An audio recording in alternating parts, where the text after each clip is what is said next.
You bring up a good issue, and the point was that, well, there are some of these cameras being made available, and maybe there's an ophthalmologist there, but they're not a retina specialist. And this is true, and so we identify where these problems are, as we said, and it's like a business.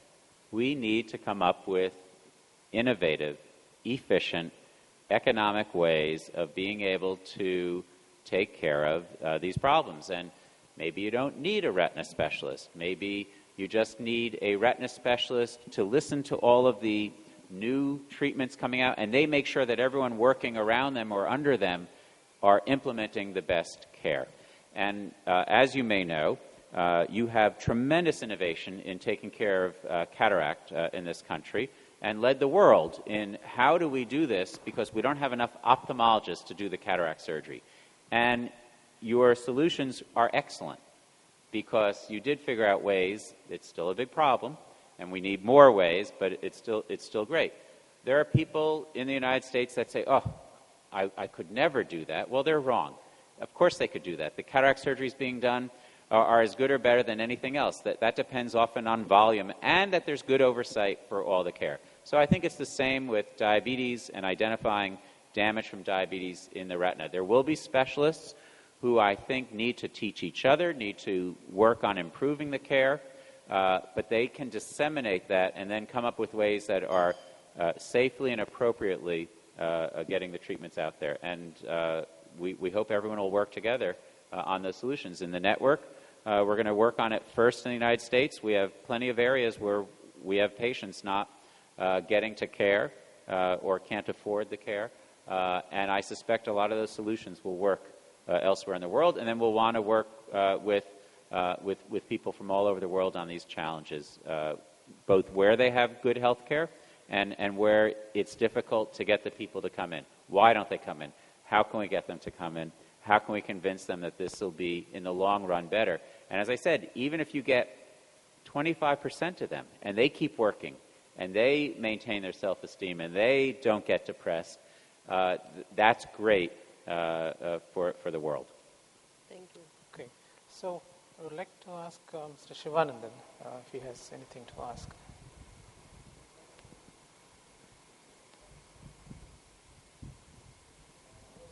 Thank you so much, Doctor. I cannot thank you adequately for having come all the way from New York to educate us about this. I can't ask you questions because I never went to the other medical school. You to Lanisha. I never went here. But I can say that what I have learned from your lecture today is very, very eye-opening.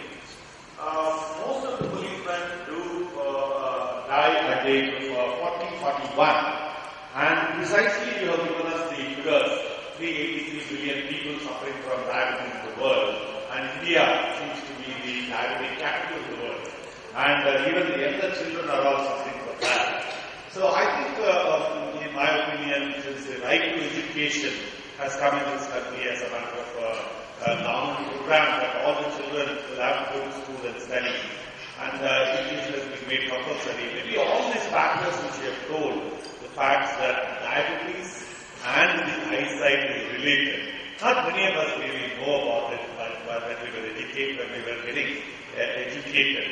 So the figures you gave are startling, and our government people have not been aware about it, and various departments have to be told that they have to work in tandem so that they can see that the people are adequately explained. Maybe we'll have to ask our government control, the Doordarshan, that is the TV, and various other people, to take this to these people, to tell them that prevention is better than cure. So from your figures which you gave, I really believe that rather than allowing it to happen and look for cheaper treatment, it is easier for us to teach, maybe in the police training schools to start with. So my take home from your wonderful lecture is that we have introduced this as a subject to the policemen in their training colleges, so that they are aware that when they get into diabetes and then depression and then high blood pressure, these are the three things we suffer from. And precisely you hit the nail on the head when you gave the figure of the age. 40 to 50 is the age where my men and officers suffered a lot. So I want to thank you actually. I'm not asking you a question. I stood up to thank you for giving an eye-opening kind of a lecture. I was really thinking that it would be technically very heavy kind of a thing where I wouldn't learn anything, but you gave us a wonderful presentation, and even a layman like me would understand much of it because of the beautiful pictures of the explanation. I basically stood up to say a big thank you from a common man of this guy. Thank you so much. Thank you. And I agree 100%. We want to get this awareness out. The education is where it starts. And we're happy to help you and all other areas that can start with the police and another group, they can set the example for the country and the world. Neil, I just want to say that he was the Commissioner of Police in Thane and in Mumbai and made a free hospital for the policemen. And in that, he asked me, and we have done a free eye clinic for them, particularly for diabetes. And also, when he was the Commissioner of Police in Mumbai, Director General, he made a hospital which is a 125-year-old regular hospital where he made an ultra-modern. He made it. Another friend donated a lot of money, something like 350,000, no more than that, 3.5 million rupees, and made a clinic. Somebody made a gift, and we sent the doctor daily. So very nice. Hats off to him. But in spite of all that, still it suffered, and that's a problem. And they didn't have time to come to the doctor, in spite of the doctors available in those days. So we won't give up. So, clinical fellows, do you have any questions? Dr. Alok had a comment. Dr. Alok, you are a microbiologist and you are the root cause for the meeting. Thank you, sir. We typically had Dr. Bressler stand for the lecture to make it interesting, lucid, and at the same time understand things very clearly. In fact, nobody here would diffuse those claims that you made in terms of India being the hub of diabetes, and at the same time, the upcoming DR epidemic that would set in as the age grows by and diabetes grows. I just wanted to ask you one question. We have been talking the idea of home monitoring devices, especially for people who have been diagnosed with the disease and to prevent their burden in terms of follow-up visit. But are there any home monitoring devices, maybe for fundus or an eye checker, which can be as popular as a glucose monitoring device currently? And how's the work progressing on that? So the question is, are there home monitoring devices, just like there are home blood glucose monitoring devices, that might pick up, for example, the damage going on in the retina? The technology is almost there. So you could have someone look into a binocular-like device, confirm that things are set up properly, get feedback, and send an image.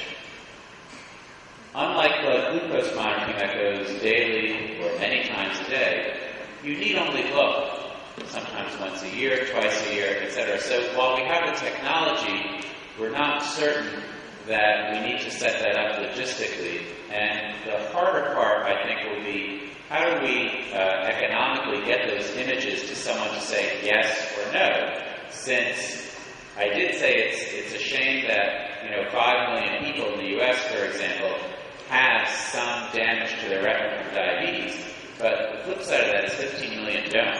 And so we don't need to touch them yet except to say, come back next year. So this is part of the problem. We're just learning the problem now, and so we're just coming up with ways of trying to approach it.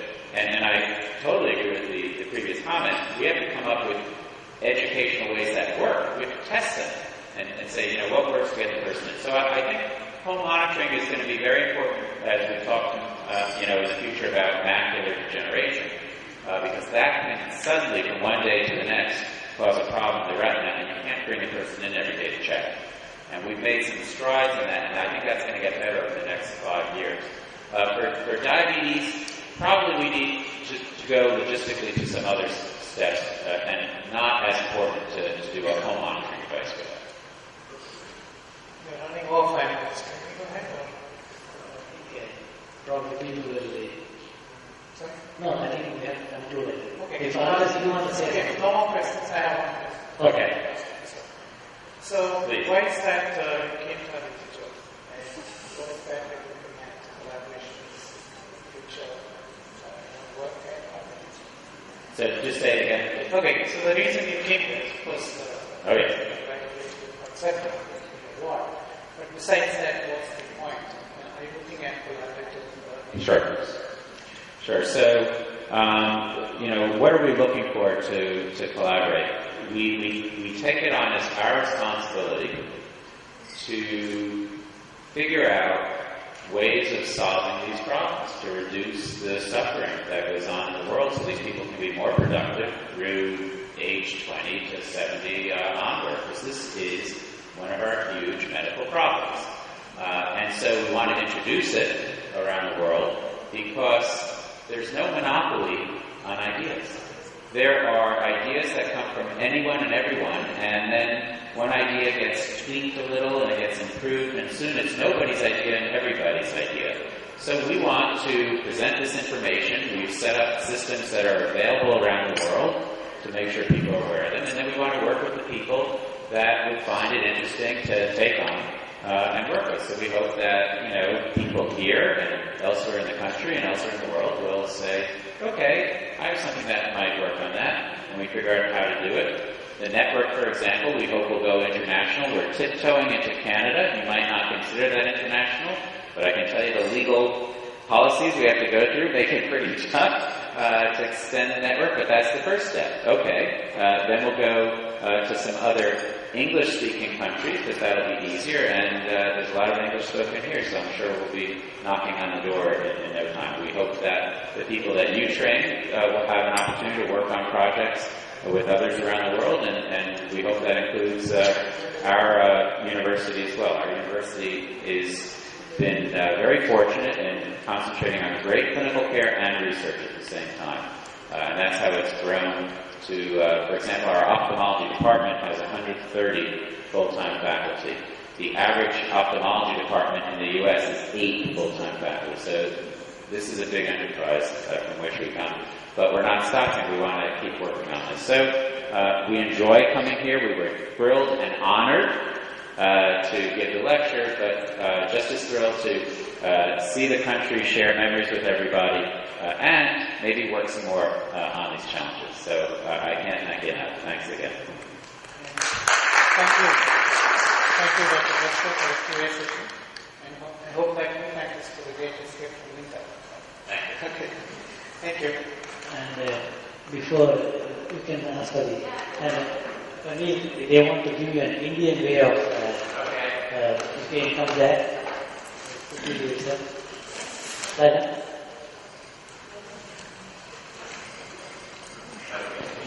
And this is a sandalwood garland. They want. Mr. Karun from Indian Pen Pals League would like to felicitate Dr. Bressler with a sandalwood garland.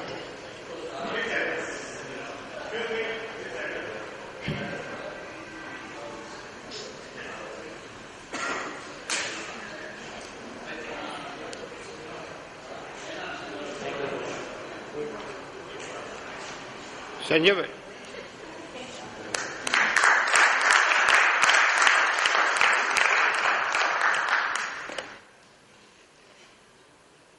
That's the silk shawl. You can give it to Susan. Okay.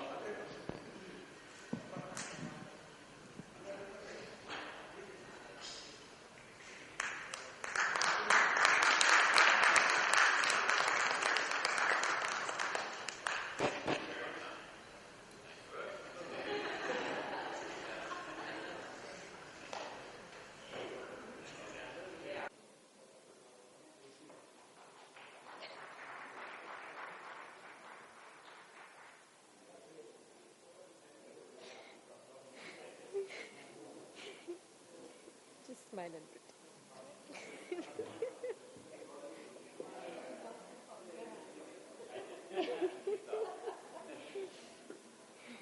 You look lovely with that.